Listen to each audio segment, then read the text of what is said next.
Gracias por acercaros a este evento. Aquí, el motivo de estar aquí, esto es como las bodas. El motivo de estar aquí es porque, bueno, hace una temporada presenté una candidatura al libro Guinness de los Récords para el programa de ajedrez más pequeño del mundo. Y entonces, bueno, como parte de las pruebas que piden hay que documentar un montón de cosas. Esto es peor que pedir una subvención a un ministerio. Hay que presentar un montón de documentación y una de las cosas que piden es hacer un evento en un lugar público donde se demuestre lo que se supone que es el récord. Por ejemplo, cuando hacen un récord de una persona que se viste con papel de regalo en menos de 30 segundos, pues hay que grabarlo en un sitio público. Entonces, bueno, es el motivo por el que contacté con el club, con Jaque Mate, y entonces, bueno, al final nos hemos puesto de acuerdo y lo vamos a hacer esta tarde. Bueno, ahora veremos la agenda. Aquí a lo mejor, Isma, ¿me puedes echar un cable con esto? Bueno, básicamente vamos a tardar como mucho media hora en hacerlo todo. Lo primero voy a contaros un poco rápidamente el histórico de este asunto de los microajedrezes y un poco las presentaciones. Después tenemos la preparación de las partidas, que serán unos 5 minutos donde vamos a abrir los emuladores. Ahora os explicaré un poco de qué va eso. Vamos a compilar el programa para demostrar que ocupa lo que digo que ocupa, y después jugaremos una partida. Ya explicaré quién va a jugar, cómo vamos a jugar y todo eso. Y bueno, y luego unas palabrillas de despedida, pero bueno, eso no llevará ni 5 minutos. No creo que llegue a tanto la cosa. Bueno, a lo primero de todo, muchas gracias al Club Jaque Mate, Fernando, Alfonso, por invitarme, porque al final vosotros con esto no ganáis nada, y me habéis ofrecido la posibilidad de hacerlo aquí, y de verdad que me viene muy bien. Y también tu ayuda, Fernando, con el tema de los testigos, pues me es de mucha ayuda. Y a mis amigos que me están ayudando con esto, Ismael, que va a ser el operador de la partida y me va a ayudar un poco con los movimientos y todo eso mientras lo comentamos. Javi y Lupe, que son los fotógrafos reporteros, y bueno, David, que no está, que es el que me ha dejado el proyector. Y bueno, y especialmente a Lupe, que cuando yo estaba trabajando en el proyecto y le llegaba por la noche y le decía: he encontrado una forma de ahorrar un byte, no sé qué, y Lupe: muy bien, muy bien. Pero en realidad estaba pensando: joder, qué pesado. Bueno, seguimos. A ver, el histórico de este asunto. Esto viene, el tema de los microajedrezes viene de muy antiguo ya. Ya en los 70 y en los 80 se empezaron a hacer. En aquella época era todavía por necesidad, porque los ordenadores de aquella época muchos tenían a lo mejor solo 1K de memoria, que para los niños es algo que ni os puede entrar en la cabeza lo poco que es, porque vuestros móviles ya tienen 16 gigas o 32 gigas, solo los móviles. Estamos hablando de ordenadores personales que tenían solo 1K de memoria, con lo cual los programadores estaban, digamos, limitados a ese espacio para hacer un juego de ajedrez, un programa de procesado de textos, cualquier cosa, un editor de gráficos, cualquier cosa. Entonces, el primero que realmente se le considera como el padre de todo esto es un tal David Horn, que hizo un juego comercial en el año 82, que ocupaba menos de 1K y que llegó a venderse. Cuando se vendían los juegos de ordenador en cinta de cassette, que se ponía en un cassette y se cargaba en el ordenador y todo eso. Otra cosa que a los chavales no sonará casi seguro. Y luego, bueno, eso se pasó ahí congelado un montón de años, y ya en 2015 hubo un tío francés que retomó un poco la idea de hacerlo, pero ya en plan desafío. Está el Olivier Pudat, que ya hizo un juego de 487 bytes, y ya entró ahí como un poco, he hecho como una selección de los más populares en el mundillo este. Lo que pasa es que a partir de esta época, estos juegos, como eran comerciales, sí que seguían todas las reglas FIDE y demás y permitían hacerlo todo. Estos que están marcados con asterisco, digamos que ya entramos un poco en otra dinámica, que era hacerlo muy pequeño, pero también a base de capar un poco el juego. Por ejemplo, no se podía enrocar, no se podían coronar piezas, o sea, se podían hacer todos los movimientos, el ordenador hacía todos los movimientos básicos, pero digamos los que eran un poco especiales, o comer al paso, esas cosas, ya no las hacían. Y así ha seguido hasta el día de hoy, porque cuando yo le presenté esto al libro Guinness me dijeron que eso no les valía. Me dijeron que tenía que ser un programa que hiciera todos los movimientos básicos, ¿vale? Entonces, digamos que aquí veis un tamaño que no corresponde con lo que yo presento hoy, porque en esta versión, antes de ir al Guinness, no hacía ciertas cosas. Entonces yo cuando lo he presentado al Guinness, pues ya se le exigía más, con lo cual me ha quedado un poco más grande. Entonces lo que decía, el récord, o esta competición, por decirlo así, ya existía antes de este asunto del Guinness, pero luego para presentarlo al Guinness he tenido que hacer una versión un poco diferente que ocupa un poco más y es capaz de hacer todo lo que el Guinness me pedía. Entonces, a lo que vamos, el Chesskelet, que es este nombre tan original que se me ha ocurrido.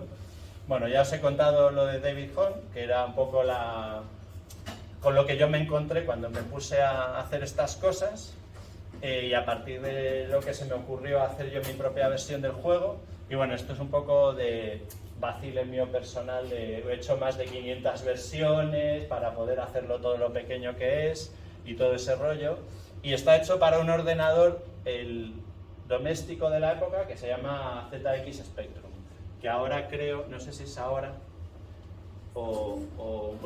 no, primero viene esto. Bueno, aquí hablo de lo que os acabo de contar. Hay dos versiones del juego, esta pequeña, que es más pequeña que la que presento y que no sigue todos los requisitos del Guinness, y esta que es un poco más grande. Aquí hay un typo porque son 354, pero bueno, cuando presente todos los papeles al Guinness va a estar todo correcto. Temas técnicos, como digo, ZX Spectrum, que es el ordenador, que ahora tengo una fotillo por ahí para que os echéis unas risas, y luego el procesador que lleva el Spectrum se llama Z80 y era un predecesor de los Intel que llevan los PCs ahora, de lo que conocéis, los i3, i5, i7, que antes eran los Pentium, que antes eran los 486, 386, todo eso. Bueno, pues este era como el abuelo de todo eso, era otra empresa, pero Intel un poco se lo fusiló, los conceptos básicos se los fusiló a Zilog. Ejemplo de lo que ocupa el juego, ¿vale? No os voy a leer todo el párrafo, pero básicamente lo que digo aquí es que el tamaño del juego y todos los datos que utiliza ocupan en la memoria del ordenador lo mismo que ocuparía este párrafo, estos dos párrafos, pensando en que cada letra es un byte, ¿vale? Entonces esto es para que os dé una idea realmente de lo poco que ocupa y de lo pequeño que es, porque claro, cuando dices 350 bytes a muchos, pues a lo mejor no les da una idea muy precisa de lo que ocupa. Eso es el Spectrum, ¿vale? Esta porquería de aquí. A nosotros cuando en los 80, cuando éramos de vuestra edad, esto nos flipaba, porque era la primera vez que teníamos un ordenador en casa y podíamos jugar al Comecocos o a juegos de marcianitos y cosas de esas. Entonces, bueno, esta versión tenía 48K de memoria, pero yo solo utilizo una pequeña parte de esos pocos bytes para ejecutar el juego. Ahora, ¿qué hace y qué no hace? ¿Vale? El Chesskelet. Entonces, lo primero de todo es que es capaz de pintar el tablero con las fichas.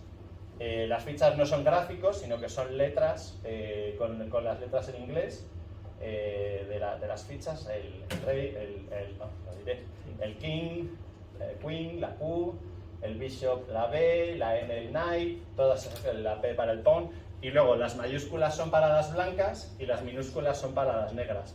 Esto sirve para representarlo, pero luego vais a ver que la partida, si no estás familiarizado, es un poco lioso porque ya se mezclan todas las letras unas con otras y no es a lo mejor fácil de seguirlo. Pero como vamos a verlo con dos pantallas, ahora os lo enseñamos, pues será un poco más fácil de seguirlo. Es capaz, por supuesto, puedes teclear los movimientos con notación algebraica, o sea, D2, D4, E2, E4, C6, B8, C6, todas esas cosas. Eso en el lado humano. En el lado del ordenador, pues es capaz de generar la lista de movimientos legales, es capaz de evaluar y elegir el que considera mejor. Para los que sabéis jugar, vais a ver que lo que él considera mejor es una porquería, porque realmente la lógica que tiene dentro del programa es tan pequeña que no es capaz de tomar unas decisiones muy inteligentes. O sea, básicamente es capaz de mover las fichas a sitios donde no se las coman, comes una ficha si te la dejas y cosas así, pero vais a ver que muy poco más. De hecho, lo más seguro es que el otro juego que hemos escogido para que juegue con mi programa lo destroce en, pues eso, en 10, 15, 20 movimientos como mucho. No va a dar más de sí la cosa. Si jugásemos muy mal a propósito, el juego sería capaz de hacer más cosas y avanzar más. Incluso si juegas muy mal, es capaz de acabar ganándote, pero tienes que jugar muy mal casi aposta. O sea, por ejemplo, un niño que acabase de aprender las reglas podría pasarlo regular, pero cualquiera que se sepa defender mínimamente no tiene ningún problema. Permite los movimientos que yo llamo especiales, que son los que dan mucho trabajo a la hora de hacer el programa, pues como mover el peón 2 casillas hacia adelante, hacer la promoción del peón, enrocarse o comer al paso. Y hay un par de cositas que no es capaz de hacer, porque eso me exigía hacerlo mucho más grande, o sea, era un precio muy alto para cosas que realmente no son imprescindibles para poder jugar con el programa, que es no chequea los movimientos del humano, o sea que confiamos que el humano que está jugando se sabe las reglas y no va a hacer trampas o no se va a equivocar, porque no hay forma de dar para atrás, no tiene esa posibilidad. Y luego el jaque mate no se identifica como tal. Si quieres dar mate, te tienes que comer al rey, que es una cosa que en el ajedrez normal no ocurre, pues nunca te llegas a comer al rey, pero en este caso, para que acabe la partida, si gana cualquiera de los dos lados, para que el juego lo reconozca, tienes que comerte al rey. Y esas son las dos cosas básicas que no hace y que espero que Guinness no me lo tenga en cuenta. ¿Qué va a ocurrir? Ya os lo he contado prácticamente todo. El evento es aquí, en vuestro club. Ya hemos descrito un poco lo que vamos a hacer. Lo primero que vamos a hacer es, para que se vean las pruebas que el programa ocupa lo que digo que ocupa, vamos a hacer una cosa que es compilar el programa, que es del código escrito con los comandos y las órdenes y todo eso. Es una cosa que genera el código que va a ejecutar el ordenador. Y entonces el programa que lo compila es el que nos va a decir, oye, pues ocupa tanto. Entonces es un emulador Spectrum, ahora iré a eso en un segundo. Y después vamos a jugar esa partida. Cheskelet casi seguro que perderá, 99,9%, por no decir 100%. Y los dos emuladores los va a manejar mi amigo Ismael. La sesión se va a grabar, se va a fotografiar para presentar las pruebas y eso es todo de momento. Solo una cosa más acerca de los emuladores, y es que podíamos haber hecho esto con un Spectrum de verdad, porque alguno puede decir, ¿y esto de usar emuladores? A ver, hubiera sido un drama porque no podríamos proyectar las partidas, no podríamos grabar la imagen del ordenador porque vamos a grabar todas las partidas en vídeo en el propio ordenador para presentar la prueba. Entonces, la logística se complicaba mucho y los emuladores estos son son bien conocidos y se sabe que hacen exactamente lo que hace un Spectrum de verdad, ¿vale? O sea que en ese sentido no hay ninguna trampa o no hay ningún truqui ahí escondido por el que queramos usar emuladores en lugar de usar un Spectrum de verdad. Y nada, muchas gracias por venir y vamos al tema, ¿vale? Entonces voy a